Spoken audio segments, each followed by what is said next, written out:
நம்ம இன்னைக்கு மிளகாய் பஜ்ஜி எப்படி செய்யறதுன்னு தான் பார்க்க போகிறோம். இது டீ கூட வச்சு சுட சுட சாப்பிடும்போது ரொம்ப டேஸ்டியாக இருக்கும். இது செய்கிறதுக்கும் ரொம்ப குறைவான நேரம் தான் தேவைப்படும். ஸோ வாங்க இது எப்படி செய்கிறதுன்னு பார்க்கலாம். ஹாய் ஃப்ரெண்ட்ஸ், வணக்கம். என் பேர் Abhi. Welcome to Indian recipes Tamil. வீடியோக்குள்ள போகிறதுக்கு முன்னாடி நம்ம சேனல் இந்தியன் ரெசிபீஸ் தமிழை சப்ஸ்கிரைப் பண்ணிக்கோங்க. கூட இருக்க பெல் சிம்பலையும் கிளிக் பண்ணிக்கோங்க.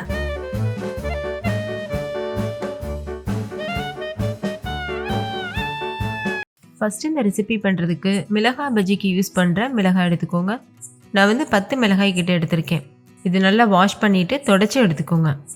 இப்போ இந்த மிளகாவை காம்பெல்லாம் கட் பண்ணக்கூடாது, நடுவில் கீரி மட்டும் எடுத்துக்கோங்க. பாருங்கள், இப்போ நான் காமிக்கிறேன். நீங்கள் நல்லா காரம் சாப்பிடுவீங்கன்னா ஜஸ்ட் இந்த மாதிரி கீரி மட்டும் எடுத்துக்கலாம். ஒருவேளை நீங்கள் காரம் சாப்பிட மாட்டீங்க, ரொம்ப காரம் பிடிக்காதுன்னா உள்ளே இருக்க விதையை ரிமூவ் பண்ணிவிட்டு தான் நீங்கள் பஜ்ஜி செய்யணும். அப்படி இல்லை உங்களுக்கு காரம் பிடிக்கும்னா இப்போ நான் காமிச்சிருக்கேன்ல, இந்த மாதிரி ஜஸ்ட் கீரைனா மட்டும் போதும். இந்த கீரல் எதுக்காக போடுறோன்னா, நம்ம பஜ்ஜி பொரிக்கும் போது வெடிக்கக்கூடாது, அதுக்காக தான். நம்ம முழு மிளகாயாக போடும்போது சம்டைம்ஸ் எண்ணெயிலேருந்து வெடிக்கிறதுக்கு சான்ஸ் இருக்குது. இப்போ பாருங்கள், நான் காரம் குறைவாக சாப்பிட்றவங்களுக்காக இது காமிச்சிருக்கேன். ஆனால் நான் எப்போதுமே அந்த விதையோடு தான் பஜ்ஜி செய்வேன். ஏன்னா எங்களுக்கு வந்து காரம் நல்லா பிடிக்கும், அதுக்காக உங்களுக்கு காமிக்கணுன்றதுக்காக நான் சொல்லி காமிச்சிருக்கேன். விதையை நீங்கள் ரிமூவ் பண்ணணுன்னா இந்த மாதிரி தான் ரிமூவ் பண்ணணும்.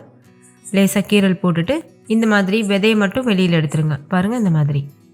நான் ஏற்கனவே சொன்னது போல் நான் கீரல் மட்டும் தான் போட்டு எடுத்துக்க போகிறேன். மீதி இருக்க எல்லா மிளகாயிலையும் நம்ம கீரல் மட்டும் போட்டு எடுத்துக்கலாம்.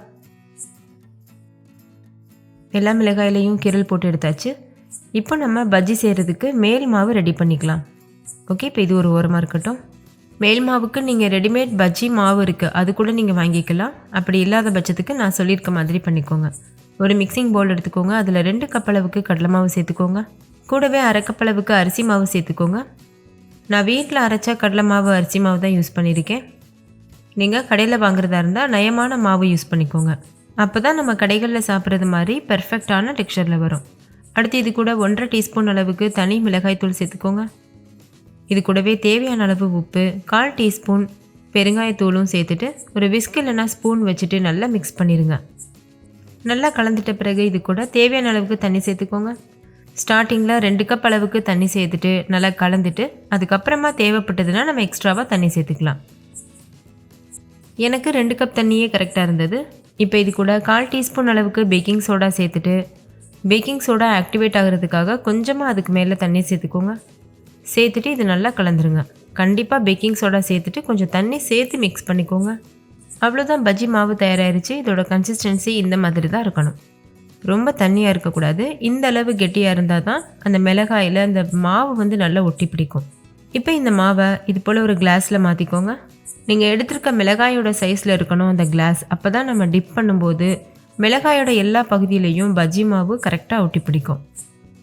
இப்போ நம்ம கீரல் போட்டு வச்சுருக்க மிளகாய் இருக்குல்ல, அதை இந்த மாதிரி இதில் டிப் பண்ணி எடுத்துக்கோங்க.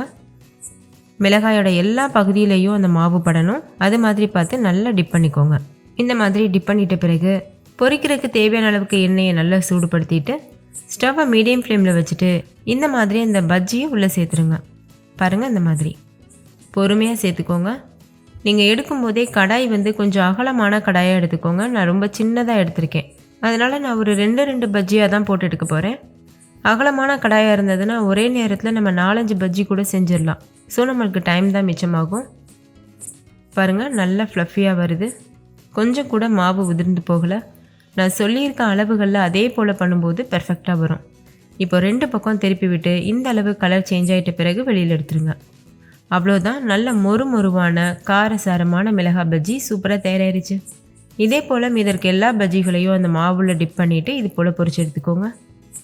நீங்களும் கண்டிப்பாக இதே மெத்தடில் அளவுகள் மாறாமல் செஞ்சு பாருங்கள். வீட்டில் இருக்க எல்லோரும் எந்த கடையில் வாங்கினதுன்னு கேட்பாங்க. அவ்வளோ பெர்ஃபெக்டாக இருக்கும். நீங்களே பாருங்கள் எவ்வளோ பெர்ஃபெக்டாக செஞ்சுருக்கோம். டேஸ்ட்டும் ரொம்பவே சூப்பராக இருந்தது. நான் சொன்னது போல் மீடியம் ஃப்ளேம்லேயே வச்சு 2 பக்கம் திருப்பி விட்டு பொன்னிறம் வந்ததுக்கப்புறமா வெளியில் எடுங்க. அப்போ தான் கரெக்டாக வெந்து வரும். இது நம்ம அப்படியே கூட சாப்பிட்லாம். டீ டைமில் டீ கூட வச்சு சாப்பிட்லாம். இல்லைனா உங்களுக்கு சாஸ் தொட்டு சாப்பிட பிடிக்கும்னா சாஸில் வச்சு சாப்பிட்லாம்.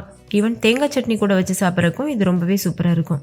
ஓகே ஃப்ரெண்ட்ஸ், இந்த வீடியோ உங்கள் எல்லாருக்கும் ரொம்ப பிடிச்சிருக்கும் நம்புறேன். பிடிச்சிருந்தா லைக் பண்ணுங்கள், உங்கள் ஃப்ரெண்ட்ஸ் கூட ஷேர் பண்ணுங்கள். நீங்களும் செஞ்சு பார்த்துட்டு டேஸ்ட் எப்படி இருந்ததுன்னு கமெண்ட்டில் சொல்லுங்கள். தேங்க்யூ, பாய்.